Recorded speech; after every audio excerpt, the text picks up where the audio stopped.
that life is extremely rare in the universe and that we might be the only planet in the Milky Way galaxy where complex life exists currently. For centuries, we've stared at the night sky and asked one question: are we alone?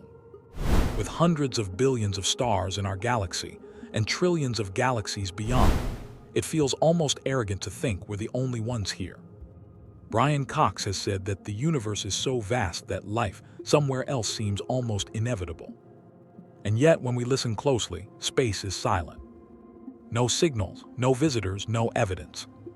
So either the universe is full of life we simply can't see, or we're standing in a cosmic silence so deep that it might mean we are almost alone.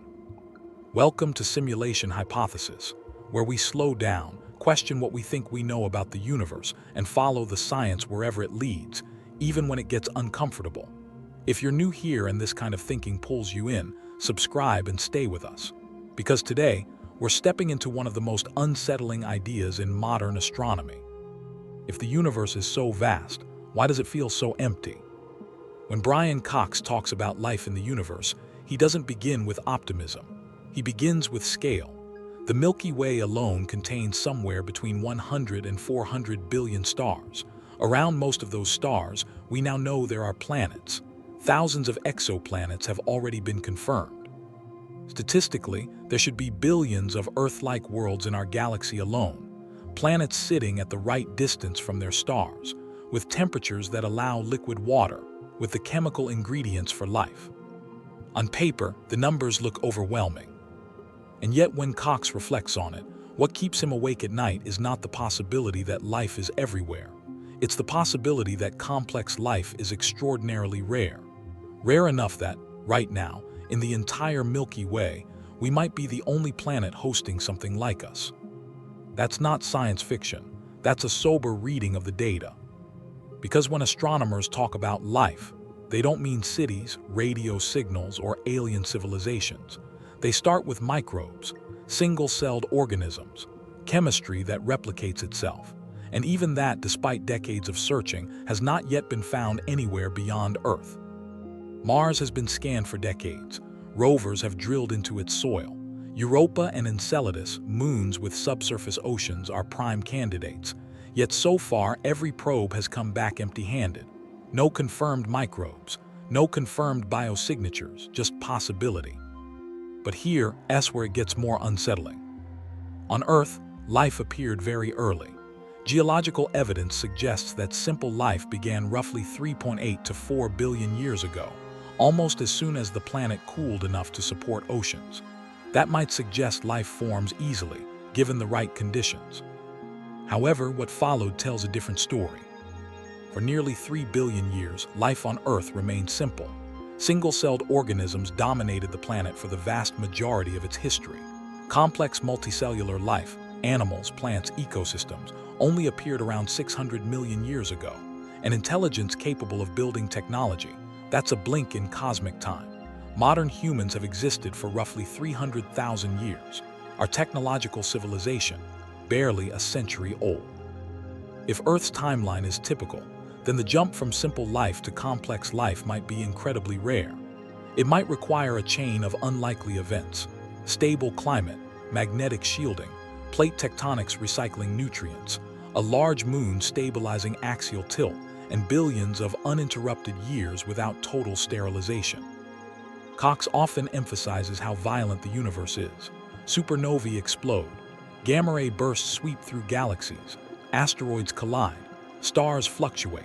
For life to survive long enough to evolve complexity, it needs stability, and stability may be far rarer than we assume. This leads directly into the idea that troubles many physicists and astrobiologists: the Great Filter. The Great Filter is not a specific event. It's a concept.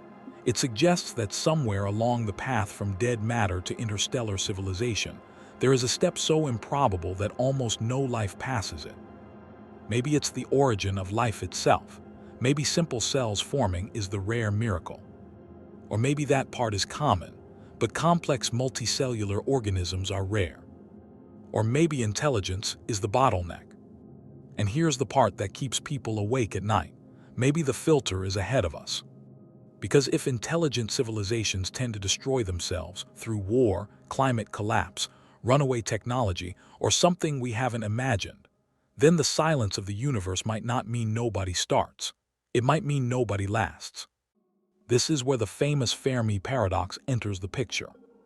Enrico Fermi asked a simple question: if intelligent life is common, where is everybody? Given the age of the galaxy, over 13 billion years, and the fact that many stars are billions of years older than our sun, any civilization with even a small head start should have had time to spread. Not necessarily with giant fleets of ships, but even self-replicating probes could, in theory, populate the galaxy in a few million years, a short time compared to galactic history. And yet we see no megastructures, no Dyson spheres, no artificial signals clearly originating from advanced civilizations, no engineering on stellar scales, no unambiguous radio transmissions. Just quiet. Some people suggest that aliens are hiding. The zoo hypothesis proposes that advanced civilizations deliberately avoid contact with emerging species like us, but Cox tends to approach that idea cautiously.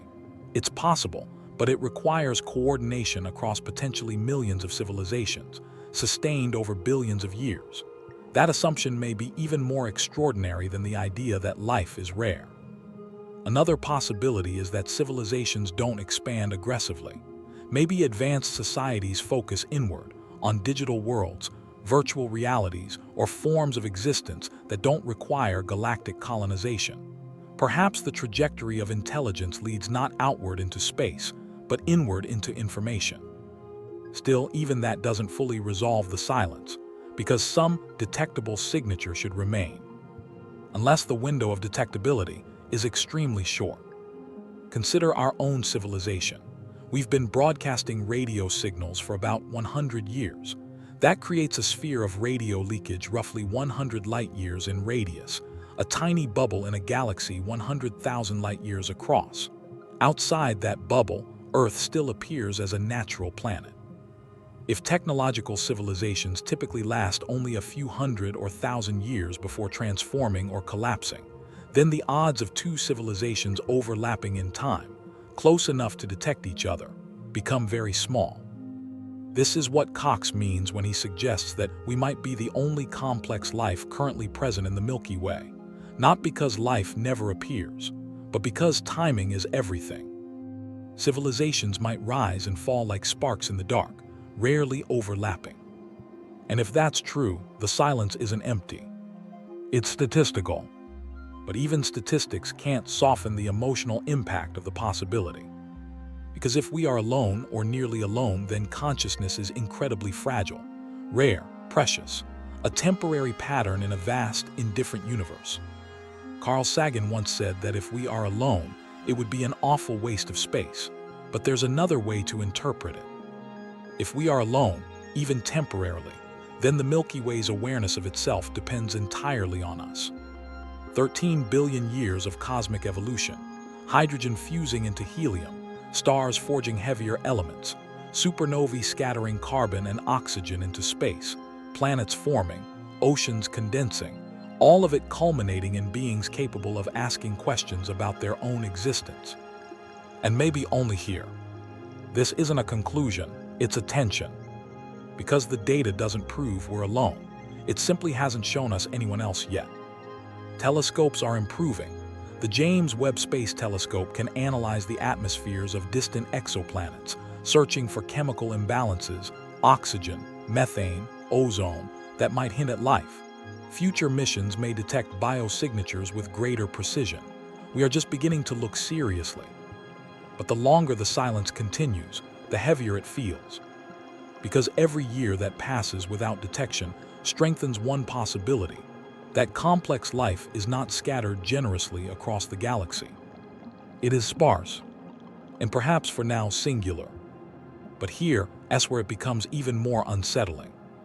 If the universe is mostly silent, it raises not just scientific questions, but existential ones. What does responsibility look like in a lonely galaxy? And what does survival mean if we are one of the very few candles burning in an enormous dark? And if we are one of the very few candles burning in an enormous dark, Then the silence stops being mysterious. It becomes urgent. Because the question isn't just whether life exists somewhere else. It's whether life, especially complex, intelligent life, is stable enough to survive the universe it emerges in. Brian Cox often reminds people that the universe is not designed for life. It doesn't resist it, but it doesn't protect it either. It is, in the most literal sense, indifferent. Stars explode without warning. Galaxies collide. Black holes tear apart anything that wanders too close. Even on our own planet, extinction is the rule, not the exception. Over 99% of all species that have ever lived on Earth are gone. Life survives by luck, adaptation, and timing. And timing at cosmic scale is brutal.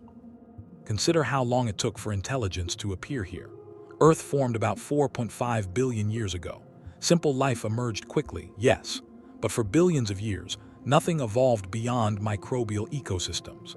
Multicellular life required a stable oxygen atmosphere, which itself required photosynthetic organisms to reshape the planet's chemistry. That transition alone took immense stretches of time. And then there were the mass extinctions. 5 major extinction events nearly reset complex life entirely. An asteroid 66 million years ago wiped out the dinosaurs and allowed mammals to rise. If that asteroid had missed, intelligent primates might never have evolved. The entire trajectory of Earth's history hinged on a rock roughly 10 kilometers wide. Now imagine similar extinction events playing out across the galaxy. Supernovae close to inhabited planets could sterilize surfaces with radiation. Gamma-ray bursts, among the most energetic events in the universe, could strip atmospheres from entire worlds. Even ordinary stellar variability might destabilize climates over millions of years. For complex life to survive long enough to become intelligent, it must dodge cosmic hazards for billions of years. That alone narrows the field dramatically. But let's say a planet gets lucky. Let's say complex life evolves, intelligence emerges, technology develops, civilizations rise. Then comes the next filter: energy. Technological civilizations inevitably harness more energy. On Earth, the Industrial Revolution triggered a dramatic shift in atmospheric chemistry in just a few centuries. Fossil fuel combustion increased carbon dioxide levels. Nuclear physics gave us weapons capable of planetary destruction. Biotechnology and artificial intelligence now introduce risks that didn't exist a century ago. Cox often frames this as a stage all civilizations might pass through. The moment when a species becomes powerful enough to alter its own planetary systems, but not necessarily wise enough to manage that power. If this stage is inherently unstable, then civilizations may burn bright and short. They might industrialize, destabilize their environment, fragment politically, or create technologies they cannot fully control. The window during which they emit detectable signals, radio waves, atmospheric pollutants, megastructures, could be astonishingly brief. From a cosmic perspective, it could last mere seconds. And if that's the case, then even if intelligent life appears frequently, the probability of 2 civilizations existing simultaneously within communication range becomes extremely small. The galaxy could be dotted with ruins separated by millions of years. But ruins don't transmit radio signals. And unless civilizations construct engineering projects on stellar scales, which we have not observed, they leave little detectable trace. There is another possibility, though, and it's one that shifts the mood from tragedy to transformation. Perhaps advanced civilizations don't disappear. Perhaps they transcend. As computational power increases, it becomes conceivable that a species might transition from biological life to machine-based intelligence. Digital consciousness, self-replicating probes, artificial minds capable of surviving radiation and vacuum. These are not fantasy concepts. They are extrapolations from existing technological trends. Cox has hinted that if we look at our own trajectory, the future of intelligence may not remain biological for long. Machines are already exploring Mars. Robots travel where humans cannot. Sending hardware into deep space is far easier than sending fragile organisms. If other civilizations reached this stage millions of years ago, They might exist as machine intelligences, compact, efficient, perhaps nearly invisible against cosmic background radiation. A civilization optimized for computation rather than expansion might not build grand empires. It might compress itself into energy-efficient structures orbiting dim stars. It might prioritize longevity over conquest. And if that's true, then the silence isn't emptiness. It's discretion. But even that explanation doesn't fully dissolve the unease. Because no matter how we reframe it, rarity, timing, fragility, transformation, the observable fact remains unchanged. We have not yet found anyone else. SETI has scanned the skies for decades, searching for narrowband radio signals that would indicate artificial origin. So far, nothing definitive. Exoplanet surveys have cataloged thousands of worlds, but none have revealed unambiguous biosignatures.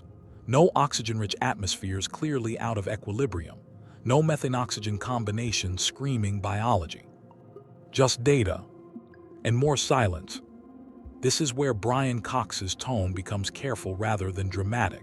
He doesn't conclude that we are alone. He emphasizes that absence of evidence is not evidence of absence. We have only just begun to search seriously. Our instruments are young. Our listening window is narrow. The Milky Way is vast beyond intuitive comprehension. Light itself takes 100,000 years to cross it. Signals weaken with distance. Planets are small and faint compared to stars. The odds are stacked against easy detection. Still, the longer the silence continues, the more the question shifts. Instead of asking, "Where are they?" we begin asking, "What does it mean if they're not here?" If complex life is rare, then the emergence of consciousness might be one of the most extraordinary processes in the universe. Carbon atoms forged in stars assemble into neural networks capable of reflecting on their own origins. If that has happened only once, or only a handful of times, then the responsibility attached to our existence changes dramatically.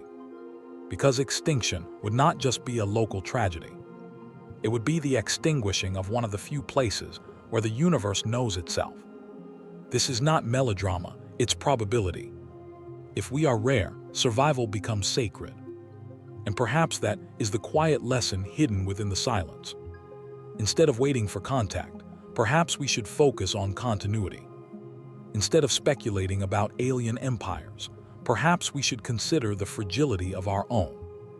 Cox has argued that we should behave as if we are alone, not because we are certain we are, but because we have no evidence to the contrary.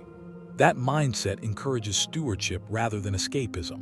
It frames Earth not as a stepping stone to somewhere else, but as a lifeboat in a cosmic ocean. The irony is profound. The same vastness that makes life seem inevitable also makes it unbearably isolated. The same probability that suggests billions of habitable planets also suggests immense separation in space and time. So could there really be life out there? Almost certainly, simple life may exist somewhere.